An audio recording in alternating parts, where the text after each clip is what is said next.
நிலவரம் என்று ஒன்றும் தெரியல. என்ன கொடுமைகளோ. இவ்வளவு நாளும் அமைதி வழியில எங்கட உரிமைக்காக போராடின செல்வநாயத்தர் பட்ட பாடுகள் எல்லாம் வீணாயில் உங்களுக்கு நடக்கிற கொடுமைகளை பார்த்து. பானந்துறையில கோயில் இருக்குல்ல, அந்த கோயில் பூசாரிய உயிரோட எரிச்சு கொண்டுட்டான். பிஞ்சு குழந்தைகள் கூட பார்க்காம எரித்து கொண்டிருக்கிறார்கள் சிங்கள பாவிய. தமிழ வடக்கு கிழக்குல நிர்வாக வழியை அறிவிச்சு போட்டு சிங்கள இனவரிக்கும்ல மூண்டிவிட்டு இருக்கிறது பட்டாநாயக்க அரசு.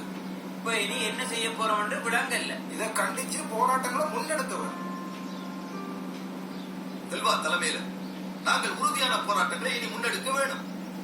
நீங்கள் தான் தமிழரசு கட்சிக்காரோட கதைச்சி உடனே போராட்டங்களை முன்னெடுக்க வேண்டும். குறைஞ்சது இந்த கொடுமைகளை செய்தவங்களுக்கு எதிராக வழக்கு கூட பதிவு செய்யல. இந்த போலீஸ் சட்டங்கள் எல்லாம் சிங்களவுக்காகத்தான். எங்களால போராடத்தான் முடியும். அப்பா சொல்லுப்பா. நாங்க ஏன் திருப்பி அறிக்கையில